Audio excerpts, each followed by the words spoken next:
Welcome to the Retail X Project Pivot. I'm Debbie House. I'm Executive Director of Content for Retail Touchpoints, part of G3 Communications, which is now part of the Emerald Expositions. We had to put a hold on the Retail X event for 2020, but we're really thrilled to be able to bring you some great virtual content.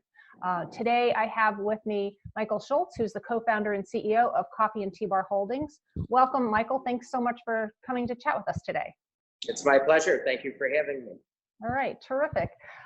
So first, I would love it if you could just fill our audience in a little bit on you and your company, your brands, and what space that you sit in the retail and hospitality sectors.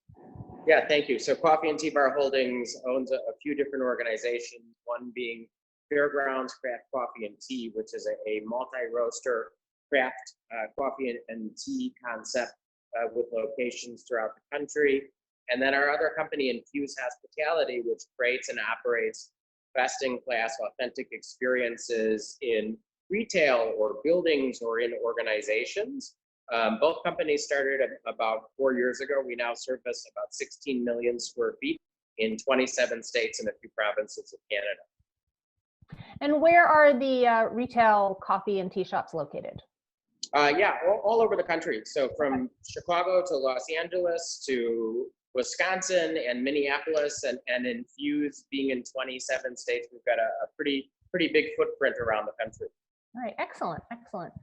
So, so the idea of this chat is to talk about pivoting during the crisis that we're in right now. Can you talk a little bit about how at Coffee and Tea Bar Holdings you're handling things both internally and externally? Yeah, it's definitely been an interesting and difficult time for many people. Most organizations have had to make very difficult decisions, but for us, it's been critical from the very beginning to look at it as the glass being half empty. I think a lot of folks have kind of been spiraling and just being extremely reactive.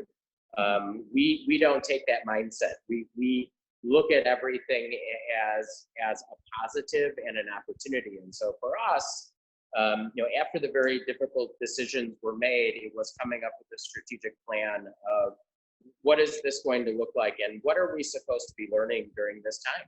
And what's the meaning behind all of this? And maybe at the end of it, we come out a little kinder and a little gentler, and we don't want to go through all of this and miss all of the important messages. And so for us as an organization, it's first and foremost critical to have a strategic plan of going through this and reentry and what does it look like in 6 months and a year from now. But also focusing on something that we've always focused is that being in retail and dealing with consumers and really understanding that, and this is not new due to COVID, this is for many years now, understanding that the most important guest, the most important client, the most important customer is our own people. And how do you acquire and retain phenomenally talented individuals who are passionate and want to do well? And so that's really what we've been focused on, is how do we reorganize and come out of this even stronger? And whether it's your people or how do you drive consumers, if you yourself are not comfortable with the change and the temporary changes, the permanent changes, change is very difficult. And it's a lot of things to deal with psychologically. There's stress of health and things in our personal life and going-ons in our organizations. We really needed to first focus on ourselves and understand how do we become comfortable, how do we make our team members comfortable so that they can then make our guests comfortable.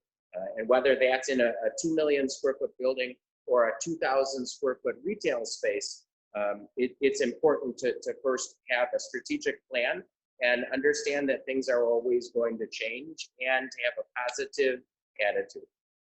So how specifically are you helping your employees get through this? Are you having regular meetings? What kinds of specifics have you? I think communication and over communication and transparency is extremely critical.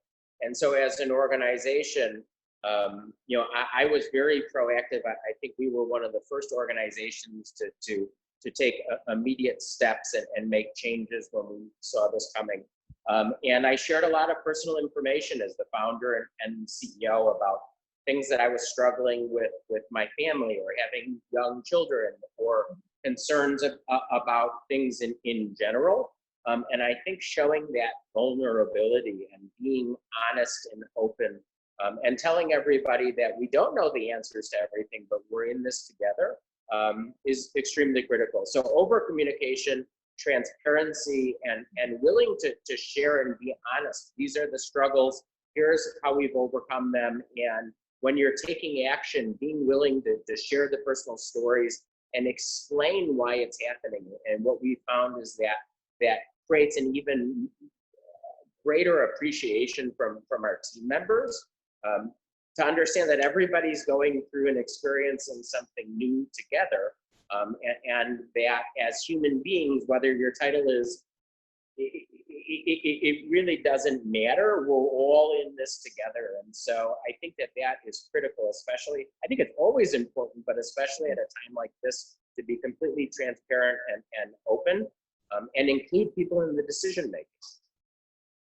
So have you had to furlough any employees? Unfortunately, we had to furlough a lot of team members, and I'll tell you that it was an extremely difficult thing for me, who's passionate about leaving a legacy for my children, and what are people going to say about me one day when I'm gone. It was a very difficult thing to overcome, and I had a hard time with it, I'll be honest with you. And then it became apparent to me that wanting to be a hero and not doing anything and holding on, and then having organizations go away, I started, instead of looking at it from such a granular standpoint, looking back and saying, okay, this will pass at some point. What happens if organizations don't exist on the back end of it? What if there's not companies for these folks to come back to? How do I help them? How do I help their families when they then have no way to earn an income? They don't have insurance.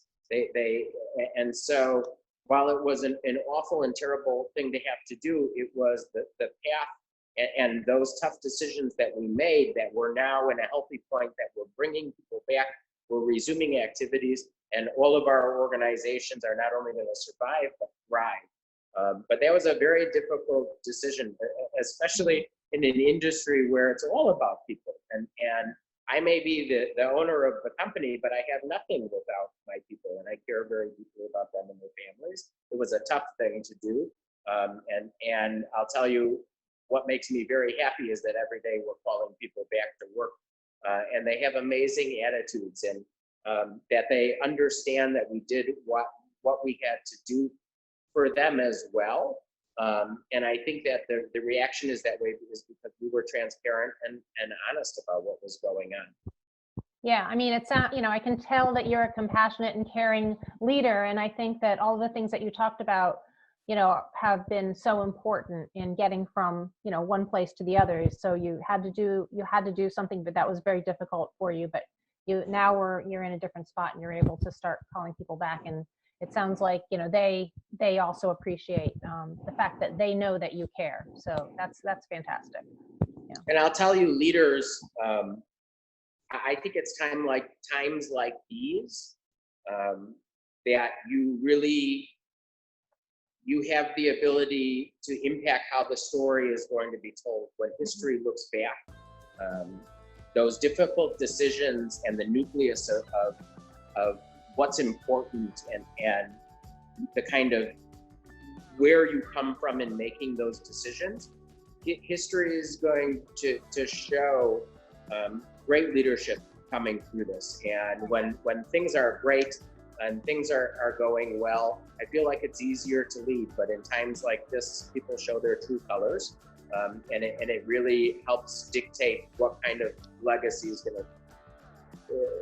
going to be left for future generations. It's time like these that we'll share with our grandchildren, God willing, and our great grandchildren down the road. Yep. All right. Fantastic. I think that's a great place for us to stop for now. I really appreciate you taking the time to chat with us today. So good luck with the rest of the recovery. It sounds like you're on the way to recovery, so that's fantastic. Thank you, and be safe, and thank you very much for having me. Yeah, thanks to all of our viewers, and also stay safe and healthy. Have a great day.